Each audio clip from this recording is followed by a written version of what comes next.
All right, guys, welcome back. This is going to be part two of the challenge. I guess I should rename it from, trading up to 100,000 to at least trading up to 50,000, just to take it like in steps. So I think the last time I made this video, or part one, I ended up getting in a position with Colgate, and it actually ended up getting stopped out. So I took a loss on that. I made a little tracking indicator. So so far I'm down $3,138. Okay, so obviously that's not good. These are some notes that I took over here, and I wanted to share with you guys a strategy that I created on Luxolgo Quant. And yeah, so let's get into it. Oh, the positions I have in right now. This was before I started this challenge. Most likely I'm gonna get assigned on SoFi on this $20 put. Oh dang, I'm getting so many notifications. I have a let me see. This is a cash secured put, just three contracts. So they ended up paying me $534 for the premium, but obviously now I'm gonna get assigned at $20 when the stock is worth 17. So I'm just gonna keep the shares. I already have 250 shares, so that's gonna add another 300. So I'll be left at 350, and I'm just gonna keep selling covered calls until I basically get rid of the shares. If you're gonna do that, always sell calls on a green day. You end up getting more premium, and then the same is for the or the opposite is for selling puts. You get more premium when the stock has a red day or overall VIX is very high. uh Hood, obviously I'm down. Oh, let me change this to total. Yeah, so SoFi down 10%. Robinhood down about 10% also. Silver is down 23%. Uh, all of this is mainly due to the war that's going on right now. And, VIX is so high and just a lot of uncertainty. So, all you can do is really just bag hold these. RVI, that's Robinhood Ventures. Yeah. I got 50 shares on that, up 7%. This is the smallest position I have too, so I feel like that's how it's always like for me. Like the smallest positions always do good, and then the ones I go, a little more heavy on, they end up going down, but it's whatever, right? SVIX 600 shares. This is a pretty good big position as well. This was up about 10% last week. Now I'm down like basically at break even. This is all data from Friday. Today is Sunday the 22nd. So, uh, but yeah, basically the idea here is, I think I said it in my last video, when VIX goes back down, this is gonna go up. So I'm pretty sure I can make a 50% return if VIX goes back to like $16. Uh, yeah, if it goes back to like 16 from, I think right now we're at around 25. So the opposite is what's gonna happen here. So as VIX goes back down, this goes up because this is an inverse. This is a inverse VIX futures ETF. So yeah, that's gonna be the idea there.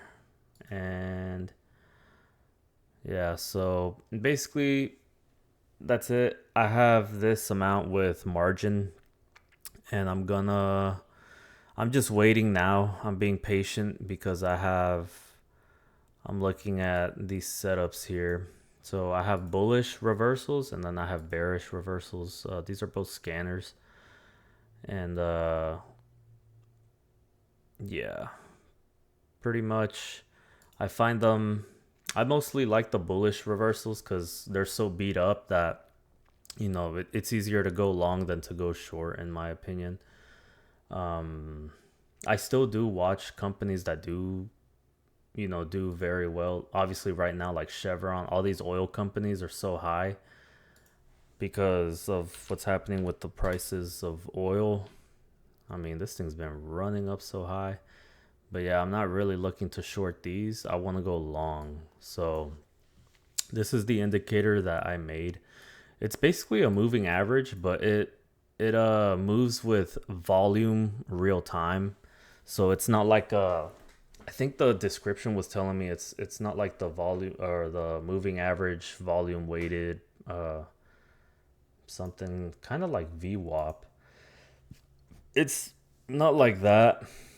This just kind of follows it, and I have it anchored to the 4 hour time frame, which I have two because on one of them I have the alert just because I messed up on making them, but this one's it over here. So if I change this, like right now I'm on the 1 hour, this is on 4. If I change it to the 1 hour, it'll be obviously like closer, it'll follow it tighter. But I like to see it on the 4 hour because I like looking at the 1 hour as my, when to take positions. And the signal EMA, that's the lighter one here that changes color as well from red to yellow. Those can be good, to see like if something is very overbought like it is over here, you can get out. But if the overall trend is still bullish, you could just keep riding it out. That's kind of more for intraday trading, I feel. It should be good on like oil futures, like ticker CL, not Colgate. So then if I go to like the 5 minute, it's pretty clean, and it'll change color. Obviously, then this would be, you would like get out here, if you're a disciplined trader. And then you'll obviously see that it goes back up, it'll change right on the next candle, and you can keep going. But it'll be good for like little swings like these. That's if I want to do that. But I think overall I'm going to stick with, oh, and you can actually change the time frame also for the indicator, just like the main one over here. I can change this one to, let's say, like 1 hour, and then it'll change with it, obviously. Like if you just want to have it set for a specific time frame and then you want to drop down, just like how I do with the 4 hour. I have this set for the 4 hour, and I'm looking at it on the 1 hour or 30 minute, whatever, you know. But yeah, guys, pretty much right now, I'm just waiting for these to verify. Like GE looks really good because it it was touching in this area down here, this past area, and it's kind of just in between this level here. Uh, yeah, and I'm just gonna wait for that to flip. Or Boeing. Boeing also looks really good. It could keep going down, but you know, you can also use that as an overall trend direction. Obviously, there's more red than there is yellow. So, trend is still bearish. This one would be good to use with this little one here. The only problem with this indicator is, overnight, like things can just, shoot back up, and yeah. But we have Boeing, Union Pacific. Union Pacific is really good also. I used to trade the stock a lot. Lowe's is really good. I think this one, and I'm gonna, yeah, this one right here is really nice. You see how consistent these like colors are? You know, you can also create like a trend line, and then as long as it, stays above, you can just stay in the trade. That's kind of what it is. I mean, but I would still draw trend lines just to avoid these little like fake outs and stuff. But yeah, I mean, once you have that high, then you can be like, okay, no, I don't think we're gonna go up from there. But yeah, lows. Let's see, bro. Like in about a month, in a month's time, you make like 20%. 20% over here. That's probably, we'll do like, well, really, that's like up here. 3% in about 10 days, like 5 to 3%. That's still not bad, you know? But yeah, all these stocks are pretty beat up. UPS, 3M,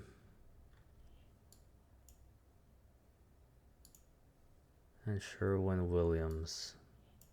I think also those other stocks like PG, also they're still good as well. Let's see, Pepsi, Coca-Cola, Colgate, Johnson and Johnson. This one, it's not where I want it yet. But I'm just gonna, I guess the challenge is gonna be like just, I'm gonna full port my whole portfolio and then just see what happens. I guess I'll be the test dummy. Apple, actually, I don't really like how Apple moves, but if you go to a smaller time frame, I think that looks a little nicer. I just have to adjust the settings and stuff when I'm looking at a specific stock. Microsoft, I think I just asked ChatGPT for some stocks that met my criteria, but I think the ones that I got from the scanner work better. Hormel Foods looks pretty decent. This one moves pretty good. Now the whole idea again is like I'm just trying to swing trade. I understand it's gonna take about a month. It'll probably take over a month. Like I'm expecting to hold a stock at least for a month. So, and we're gonna see what the results show. I'm also gonna, I think from my two picks, I might actually add gold on here and trade in futures. Because again, it's so beat up. Like we're back at this level from February. So, who knows? Hopefully if the war like stops, dude, this everything is going to like start pumping back up. And I would definitely go with gold because there's more money to be made here than there is in any of the other stocks.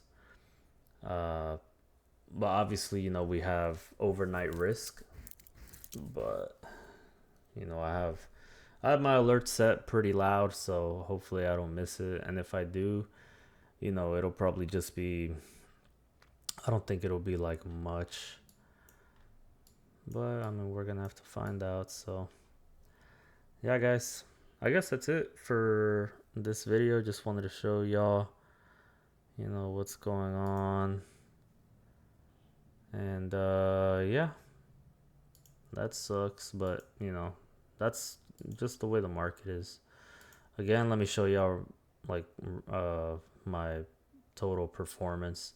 I opened this account back in July of 2022 because I moved my money from my original Robinhood account to Webull, and I guess Robinhood shut down my account and I couldn't reuse my email. So I had to create another email to get back in. And yeah, so that's why it says July of 2022. But I think I've had Robinhood since about 2016. I've been with them. But yeah, guys, this is how much money I've put in. I've put about 30K. Don't know why it shows negative here, but I think in total I've put about 40 something like $1,000, but with the amount of money that I've been withdrawing, I guess now it's like 30,000. So that's why this shows like negative 2,000. This was in the tariff, all that tariff crap that was going on around March, April. And yeah, July 2025. I remember I was at $100,000 here, but again, I was taking money out. That was a big milestone for me, and then the market obviously took a crap on me. And then back again here in October, I was so happy, and I didn't sell because I was being greedy, and I wasn't really looking at the charts, so I just missed out on a lot of stuff, guys. And it's very depressing, to go from that to all the way here. I was wrecked, but as long as we don't quit, right? So I'm just, hopefully this time I get it right, but yeah, I just wanted to share that with you guys. Okay, see y'all in the next video.